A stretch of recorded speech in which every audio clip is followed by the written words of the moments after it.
Shoulder বোলিংটা তো আছে, ওটা তো আপনারা করছেন। আর এটা অভয় আসন, এটাও একটা চেয়ার যোগার মধ্যে আপনাদের ওর মধ্যে আছেন, দেখবেন অভয় আসন বলে আর কি। অভয় আসন হচ্ছে এইরকম সাইডে চেয়ারে বসে হাতটা এরকম সাইডের দিকে রাখবেন, যে এই হাতের তালুটা টানবেন, ভেতরের দিকে টানবেন আর মাথাটা অপোজিট দিকে নিয়ে যাবেন। 10 কাউন্ট করে হোল্ড করুন। 1 2 3 4 5 6 7 8 9 10। চেঞ্জ করে আবার এই হাত করবেন, টানুন অপোজিট দিকে।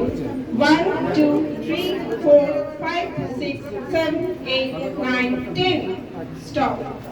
এই এক্সারসাইজটা কিন্তু খুব ভালো একটা এক্সারসাইজ। এই জন্য ফ্রোজেন শোল্ডার, টেনিস এলবো, স্পন্ডাইটিসের জন্য এটা কিন্তু খুবই ভালো একটা এক্সারসাইজ। এটাকে অভয় আসন বলে, অভয় আসন। আরেকবার দেখাবো, আরেকবার দেখাও, আপনারা করুন, তাহলে করলে মনে থাকে। সাইডে নিতে হবে, আসলে চেয়ারগুলো গায়ে গায়ে রয়েছে তো। হ্যাঁ, 1 2 3 4 5 6 7 8 9 10। তুমি কি ওনাকে একটু সোজা করে আমার যে অপোজিট হাতে আবার করতে হবে। হ্যাঁ, অপোজিট হাতটা করবে। সবথেকে ভালো হচ্ছে পম্পা, দাও কি সুন্দর করছো। হ্যাঁ,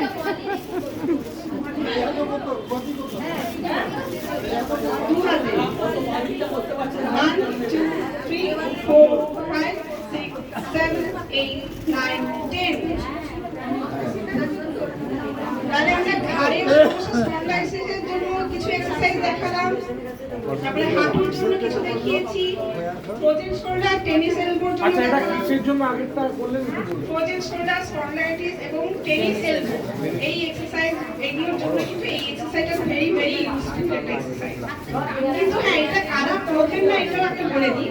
যাদের হয়তো শোল্ডারের যে বল ইয়েটা রয়েছে ওটা তো সহজে হয়তো নেমে যায়, তাদের মাসল একেবারে ভীষণ উইক আছে, তারা এটা করবে না। তারা করলেও কিভাবে করবেন? এক মিনিট আমি বলে দিই কারা করবেন না, আমি একটু বলে দিই। যাদের হয়তো সহজে এইখানে যে বলটা রয়েছে আমাদের এখানে হিউমারাসের এই জায়গাটা, এই জয়েন্টে, শোল্ডার জয়েন্টের ওখানে সহজেই সরে যায় আর কি, তারা এই জিনিসটা করবে না। যদিও করেন, কিভাবে একটা সাপোর্ট নিয়ে করবেন? ওয়াল সাপোর্ট নিয়ে করবেন।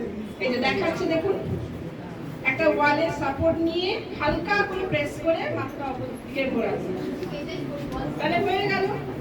সহজভাবেই প্রত্যেকটা এক্সারসাইজ কিন্তু প্রত্যেকের জন্য সহজভাবেই করা দরকার।